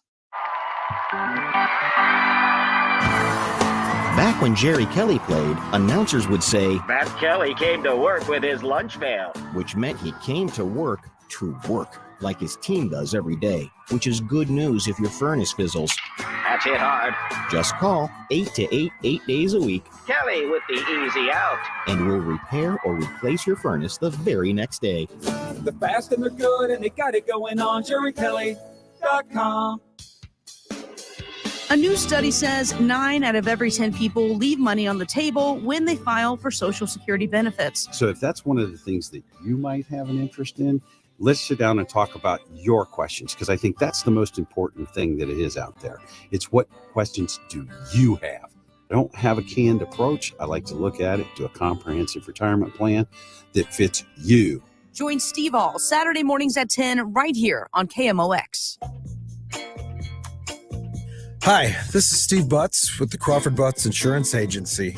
I know we're all experiencing sticker shock when you get your insurance premium. Now more than ever, you need an independent insurance agent to find the best value for your family's insurance needs. Crawford Butts, family owned and operated for more than 60 years. Please give us a call at 314-752-2500 or at crawfordbutts.com. Nobody's more proud of what Diamonds Direct offers than our own staff. Our standards are the highest I've ever seen in the business, and I've been in this industry my entire life. Not only do we have the most competitive pricing in the industry, but the whole package that you get with it is incomparable. One thing that always surprises clients is how much further their budget will go with Diamonds Direct. But way beyond value, what we're most proud of is our total commitment to each and every customer. We go above and beyond for our customers so that they feel valued and they know that they're valued. We are really focusing on not making a sale that day. We want to make a friend forever. It doesn't matter what size diamond that you're looking for. We're going to take care of you, and we're going to make you feel fabulous. The philosophy to take care of the customer is just amazing. When clients come in, I think what they can feel is our passion. The electricity that you get in here, everybody's happy. It's such a friendly environment. Diamonds Direct. And you can feel that energy and that happiness every time you step into our showroom. Come see and feel the difference. Your love, our passion. Get directions and store hours at diamondsdirect.com. Did you get a call or message that mentioned Social Security that made you feel threatened or scared? That is not the Social Security Administration. Social Security will not threaten you, press you for personal information, or demand instant payment. Social Security does not accept payments by gift card, prepaid debit card, internet currency, or by mailing cash. Criminals use these forms of payment because they are hard to trace. Don't fall for it. Hang up, ignore them. Report this criminal activity to oig.ssa.gov. Produced at U.S. taxpayer expense. Now, the John Mazalok Conversation on KMOX. Sponsored by your Gateway Acura dealers, Munkadas St. Louis Acura, and Frank Lita Acura on America's Sports Voice, KMOX. Welcome back, everybody. We continue with sports on a Sunday morning. We have a chance to visit with the president of baseball operations for the St. Louis Cardinals. He's John Mozeliak. And Mo, we talked about it earlier in the week. Congratulations on your extension. And that means there will be continued stability within the organization. But more importantly, is everybody in camp? Because I know that for you, you've been here for a while. I've been here a little longer.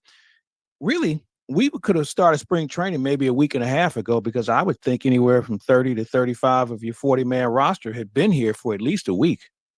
Yeah, it's obviously a pretty impressive group that's already here. But I think the one thing we all have to remind ourselves of, it's a WBC year. So there has been sort of that staggering entrance as far as people coming into camp. But, you look at what's happening at the major league side, and to your point, I think almost all 40 have reported. And then even when you look back on the minor league fields at late afternoon, I mean, yesterday I was out back there. I think there were 55 players already there. So I think guys were getting itchy. They want to get down here, get to work. But I think part of that's because of the rush, because of the preparation for the WBC. Let's throw in the fact that maybe the competition this year, certainly when it comes to pitching in the outfield, it would behoove any individual who would like to have a spot on this roster to get here and get in tune and get in shape. Although most of these guys are reasonably in good shape before they get here. But from a competition standpoint, where do you see the most competition? Is it pitching, or is it because you have so many outfielders who are vying for a spot as well? Well, I think it's both. And clearly you could make a guess at what you think our outfield would look like on opening day, Tyler Newt and Dylan, but there is going to be some competition there. Whereas if I told you to make out our 8 relievers, you're going to name a few of them, but you're probably not going to be right on maybe the guys that fill, spots 9, 10, 11, 12, and 13. So, there's clearly going to be some uncertainty today in the bullpen relative to what we'll look like in a month. But, all these guys are coming in, excited about what I'm seeing from some of these young arms early. And, I think the most important thing as we encroach upon this camp is, just try to stay healthy and get through it. I'm glad we have some time to evaluate these players, because I've whittled my 8-man bullpen down to 12 now. I mean, because there's some pretty good arms that we've seen over the last few days that really make you raise an eyebrow and say to yourself, there are going to be some very tough decisions made, provided no one gets hurt or somebody falls off the table while we're in spring training. Yeah, that's right. And, I think that number 12 for me is probably closer to 18. So, and that says a lot for this group. And it also shows you that it's a pretty deep bench. Talk a little bit about your staff. You had made some coaching changes in the offseason, and they come from different parts of town. You have a guy in Brandon Allen who was in Memphis who did a really nice job working with the young players from a hitting standpoint. And here's Dusty Blake, who had been an assistant who was elevated. Give us a little bit of an idea about them and also your assistant pitching coach. Yeah, so a couple things. I think most people that follow the St. Louis Cardinals know that I tend to like to promote from within.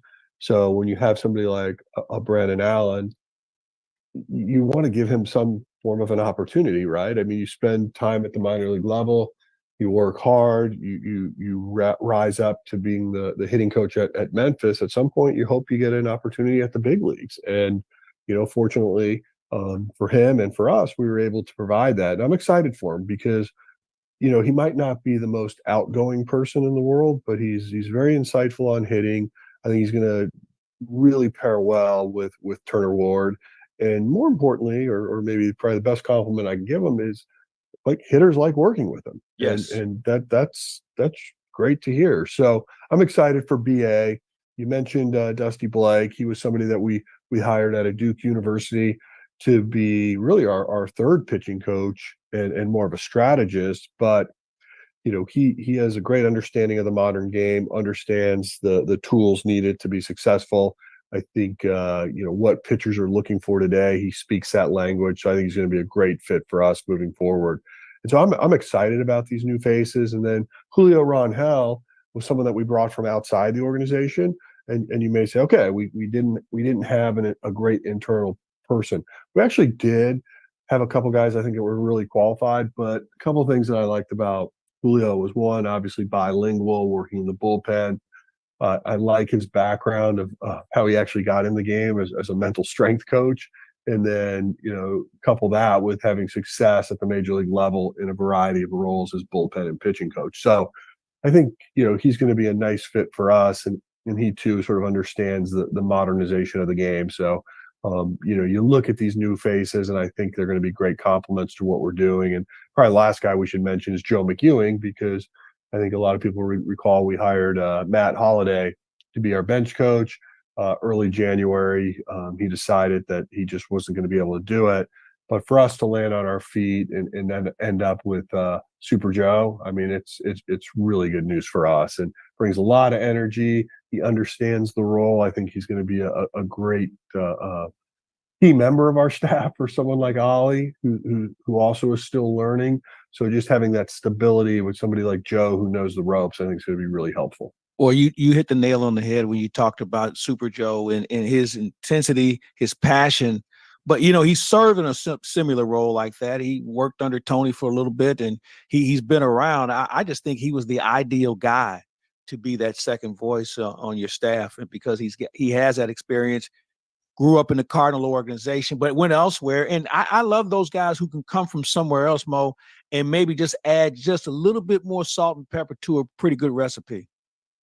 No, I think that's right. I mean, look, we have so much stability here. Sometimes we always wonder what it looks like elsewhere.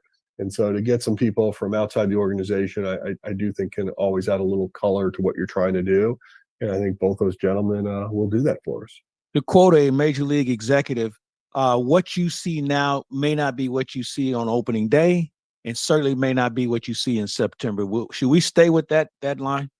I think so. I mean, it's worked so far, right? Yeah, but I think more importantly, I think the worst thing you can do is enter spring training thinking like you have to have your team figured out. 162 is a long year, and there's always like an ebb and flow of a season that happens. But look, we certainly like what we have here.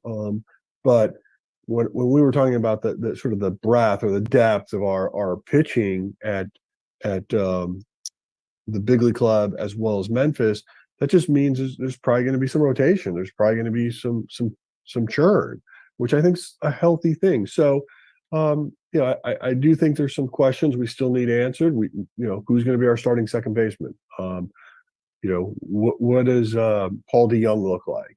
So I think from a position player standpoint, there's questions in the infield. I think there's questions in the outfield, and we certainly have already touched on the depth of what we have going on in the bullpen and pitching wise. I love questions at this time of the year. I think it's fun. It's great conversation. For you, I don't want to put this one person on the spot, but who is the one person that you may pay closer attention to as we get spring training officially underway? Well, I don't think it's one person, because I think when you go back and sort of touch on those three kind of pivotal areas we just talked about, I mean, Paulie D is critical. Like, is he going to be someone that could be an everyday shortstop? And if so, what does that do to the rest of the infield? Or is he going to more fit the role of like a super utility, and then that sort of allows other things to happen? So, that's something I'm very intrigued with. I guess if you're asking me like what am I most looking forward to just sort of watching, I mean, it's probably Jordan Walker, right? Because here's a young man that has just exploded onto the prospect scene, really from day one, but he just continues to get better and better. And now to have him in this group, a group that you're going to get to see every day, which is, I think it's going to be fun. So given it's the WBC year, he's going to get a lot of opportunities. So when I think of Jordan Walker, I'm like super pumped to see what he can do this camp. And you might as well throw Mason Wynn in there. Yeah. Another young man that, is starting to look like he understands what he's doing. I think he's getting comfortable in this setting. And I think these guys are going to be fun to watch. And you want a couple names on the pitching side too. I'm looking forward to watching Graceffo pitch in a major league game, as well as McGreevy, just to see really where they're at and to understand, like, really where are we with our depth. You kind of put the bug in my ear about Jordan Walker, Mason Wynn some time ago, and having spent time around them, I'm not sure who I can make a comparable to when it comes to a person or both of these guys who obviously have a pretty good baseball IQ, but just the way they carry themselves is something you normally don't see from 20-year-olds. Yeah, I mean, they're both very mature. Speaking with Jordan, because I have spent a little bit more time with him, but I mean, he's just an articulate, thoughtful person. Yes. He's just like that's a great compliment to give someone who's 20 years old, and he's comfortable having a conversation with you. Like, look, I have an 18-year-old son, and he's fine speaking with me, but I imagine if I stuck him in Ollie's office for a couple hours, it might be a little bit of silence. But he certainly understands the environment he's in, and I mean, both these guys are really impressive how they carry themselves, and I think from a Cardinals fan base, it's going to be a fun camp to watch. I will say this: I think they are further along than I was at the age of 20. I'll leave it at that. Hey, Mo, as always, we appreciate the time. It should be a fun day with everybody being in camp, and let's just keep everybody healthy. I agree. Thank you. Thank you, sir. Have a good day. That's You John Mozeliak, president of baseball operations for the Cardinals, back with more after we take this time out. Thank If you sir. own a business, this has been a bumpy ride from pandemic to inflation. I'm sure you could use a break. Amy Mark scores here with Innovation Refunds. If your business has 5 or more employees and managed to survive COVID, you could be eligible to receive a payroll tax rebate of up to $26,000 per employee. Now, this isn't a loan. There's no payback. It's a refund of your taxes. The challenge is getting your hands on it. That's how Innovation Refunds can help. The team of tax attorneys they have put together are highly trained in this little-known payroll tax refund program and have already returned $1 billion to businesses. And they can help you too. They do all the work with no charge up front and simply share a percentage of the cash that they get for you. Businesses of all types can qualify, including those who took PPP, nonprofits, and even those that had an increase in sales. Go to getrefunds.com, getrefunds.com. Download Upside and start getting cash back wherever you roll. It's like having your own hype man. Get an average of 17% cash back at restaurants. Oh, it's dinner time. Average of 13% on groceries. Get those groceries. 10 cents per gallon average cash back on gas. It's go time. Plus, cash back at participating convenience stores too. Stacks on stacks. Users can earn hundreds of dollars a year, 3 times more than other apps. Upside, show me that money. All right, we get it. It's easy. Just sign up for the free Upside app and start getting cash back for doing you. Download the free Upside app and use promo code DOYOU for an extra $10 cash back on your first purchase of $10 or more. That's promo code DOYOU for an extra $10 on the free Upside app. Get cash back for doing you with the free app from Upside. KMOX celebrates Black History Month, honoring Black icons. Reverend Dr. Martin Luther King Jr. was a Baptist preacher and the face of the civil rights movement of the 1950s until his death. He led one of the first civil rights movements. Today, the Martin Luther King Jr. Memorial on the National Mall in Washington, D.C. stands as a reminder of his dedication for human rights for all. KMOX celebrating Black artists, athletes, and trailblazers all month long. More at KMOX.com. Secrets, cover-ups, and strange phenomena. UFOs and ideas that challenge reality itself. My name is George Knapp. I dig into news stories that others can't or won't. I'm Jeremy Corbell, and for some reason, people tell me things they probably shouldn't.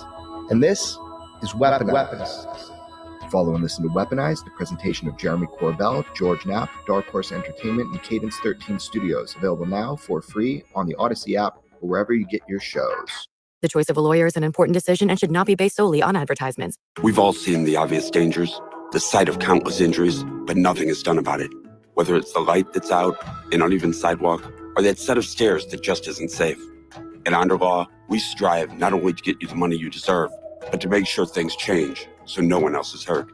I'm Jim Onder. At Onder Law, we'll make your case our cause. Call Onder Law Personal Injury Lawyers at 314 or 618 $9 million. That's 9 all zeros. Welcome back to the Gray Bar Sports on a Sunday morning. Goldschmidt swings and he hits a drive. He hits a slammer. Gray Bar, your distributor for electrical and datacom needs. Billikens win! Billikens win! Once again, from the Stifel Financial Sports Studio, Tom Ackerman.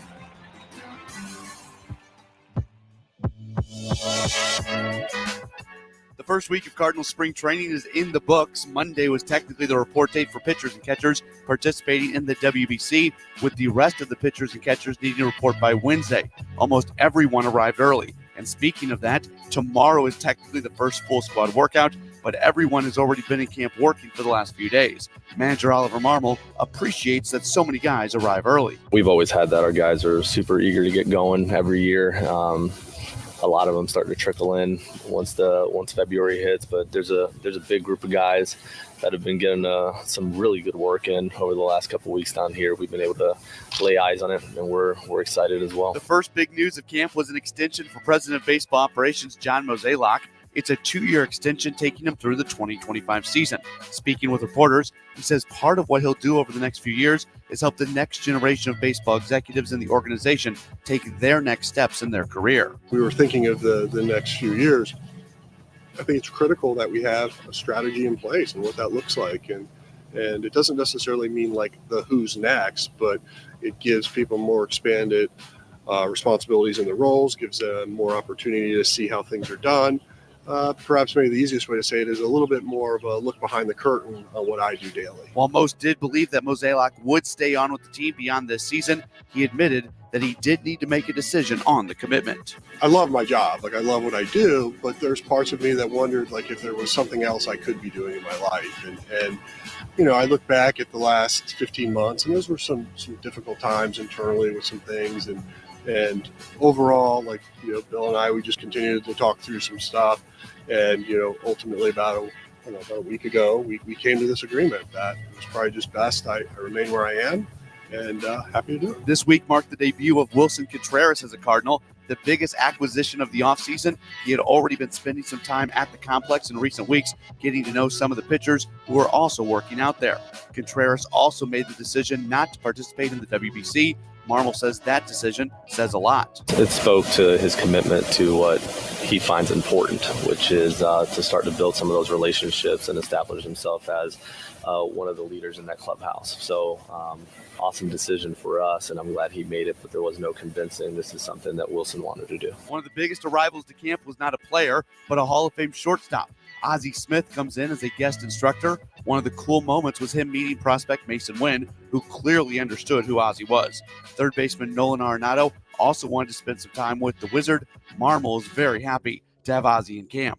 This is the advantage that we have over a lot of other organizations is the history and tradition of these guys, that their ability to come back into camp and speak to our veteran group and our young group. A big part of Ozzie, like I got a phone call from Nolan Arenado this offseason saying, hey, can you please have Ozzie in camp for a decent amount of time, because it's always good to be able to draw from that experience, and for the young guys to see the Ozzies of the world walking around and some of these other guys. So,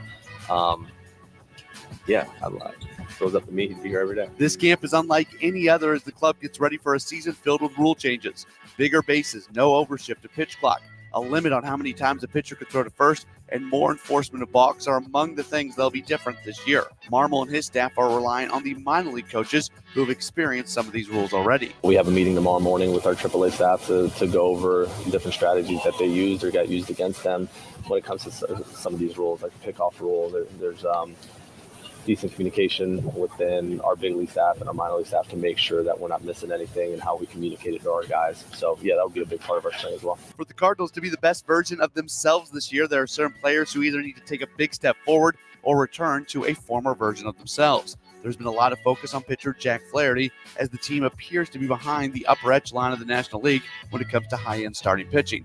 Part of the problem could be solved with Flaherty staying healthy. When you're not feeling right, it's hard to have confidence and just that overall presence that you're typically used to taking the mound with. And this is a guy that had a couple different issues that kept popping up that didn't allow him to be who Jack is. So the fact that he's feeling strong, he's feeling healthy, will allow him to have that presence and overall confidence leading into his sides and lives and then into games. So we're looking forward to seeing that progression. After last season ended, infielder Nolan Gorman was given instructions on some things they'd like him to do to fix his swing.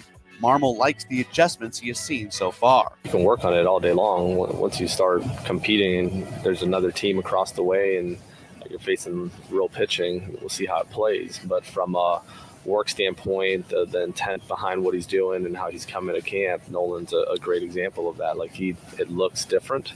Swing is flatter. He's hitting the ball hard. It's not as uphill. So those are all things that we were hoping he would address based on how he was being pitched. So are we happy with what we've seen in the last couple of days? Absolutely. Towards the end of the week, pitcher Ryan Helsley lost his arbitration case against the Cardinals. He expresses some frustration about what the club said about him during the hearing. This is becoming a common theme across Major League Baseball, as players tend to lose in these hearings, and very often teams say things about players that are not positive. Marmol addressed the situation. It's tough. That process is never easy. And speaking to Hells earlier today, he's a pro's pro. He understands that process is a back and forth of hearing a lot of things you don't like hearing, but it's not personal and it's just part of the business. So is he happy? Not really. Is it going to affect what he does today? Not at all. You understand what it looks like and then you move on, and he's as pro as they get. So he'll be just fine. Now the focus of camp starts to shift. The first Grapefruit League game is this Saturday against the Nationals here on KMOX. The full club will have a short time together before some players leave to participate in the World Baseball Classic. From the T.R. Hughes Homes Broadcast Center in Jupiter, Matt Pauley, KMOX Sports. Hi, it's Debbie Monterey, and when I make a recommendation, you can be sure that I've done my homework and I only promote the best. So when it comes to real estate, I only recommend one realtor, and that is Gloria Liu with Your Home Sold Guaranteed Realty. I've been recommending Gloria for years now. I've met her clients, I've seen her systems, and she's the only agent I would trust to sell my home. Gloria Liu's proven track record for selling hundreds of homes this year alone should give you the confidence that she will help you sell for the most money, or the fact that Gloria already has the buyers.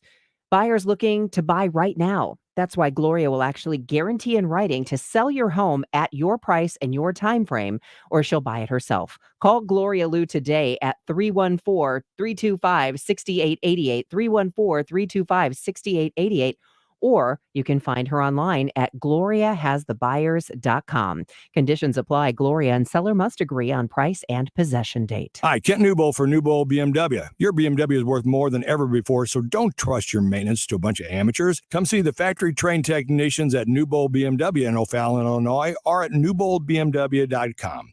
You'll be sold on Newbold. The St. Louis City SC Visa credit card from Together Credit Union is available. Together Credit Union is the only place to find this official fan credit card, which offers so many fan perks and earns points on every purchase. Go to togethercu.org for details. Federally insured by NCUA. I know you've heard me talk about my love for St. Louis Public Library, and there are so many reasons to love St. Louis Public Library, but it has truly been a pleasure and an honor to partner with the library for Book Chat with Debbie Monterey and St. Louis Public Library. It is our Facebook group, and you can join it today. We'd love to have you. You don't have to read any one particular book. It's just a Facebook group full of people who love books, talking about books, reviewing books, getting great book recommendations. And once a month, I do a Facebook Live with an author. Coming up on Tuesday, February 21st, Sophia Benoit. She's a sex and relationship columnist, a Twitter sensation, and now the author of her memoir and essays, Well, This Is Exhausting. She also happens to be a Kirkwood High School valedictorian who talks about embracing her authenticity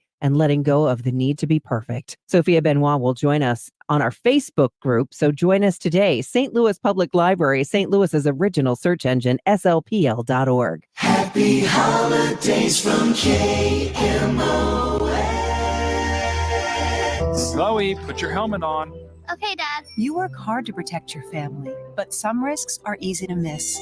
Mosquito bites can spread germs that cause West Nile virus or Zika virus. Cockroaches leave behind bacteria, as well as allergens that can trigger asthma attacks. Stinging insects send more than 500,000 people to the emergency room every year. Common pests can threaten our health. Learn how to protect your family at pestworld.org, a public service message from the National Pest Management Association and the CDC. 2 ways to listen to KMOX in your car. 98.7 in the city, 1120 a.m. further out. The voice of St. Louis, KMOX.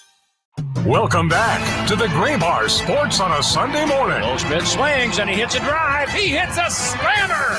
Claiborne, your distributor for electrical and datacom needs. Billikens win! Billikens win! Once again, from the Stifel Financial Sports Studio, Tom Ackerman. I'm Scott Jagow. Good morning. We're going to wrap up sports on a Sunday this way because it's the first day of the XFL for St. Louis Battlehawks. They play their first game this afternoon. It's on ABC at 2 o'clock. The Battlehawks are one of 4 teams in the North Division in the XFL. They're one of 5 teams that are back after being part of the league's relaunch in 2020. If you recall, I remember going to one of the games before the pandemic. The team was 3-2. Man, the dome was rocking. I know it will be on March 12th when the Battlehawks play their first home game. They have 3 road games to start off the season, but that place was electric. So definitely St. Louis fans appreciate having football, even if we have great disdain for the Rams. The team is led by Coach Anthony Beck, longtime tight end in the NFL. His tenure included a season with the Rams when they were still in St. Louis. Beck will be making his head coaching debut. Other important players on the team, of course, you have to start with the quarterback, A.J. McCarron. He played 6 seasons in the NFL with starts for the Bengals, the Raiders, and the Texans. And I recall him being on the practice squad or the off-season team with my team, the Buffalo Bills. And I always thought highly of him. In fact, I saw him play in a playoff game when, what's his name for the Cincinnati Bengals, the quarterback. I can't think of his name right now. He was injured, and McCarron stepped in. This was the game against Pittsburgh. And unfortunately, there was a huge penalty at the end of the game that cost the Bengals the game, but he deserved that game and that start. He did very well. So I think he's promising. Jalen Smith is a wide receiver who had stints in both the NFL and CFL, primarily as a practice squad member, but he's been on the roster of the Ravens, Patriots, and Seahawks. So he's a good piece. And Marcel Aitman adds additional depth with NFL experience at the wide receiver position. Should be an exciting season kicking off today at 2. That's sports on a Sunday. KMOX KECK HD2 St. Louis. The home of the Cardinals. KMOX. Always live on the free Odyssey app.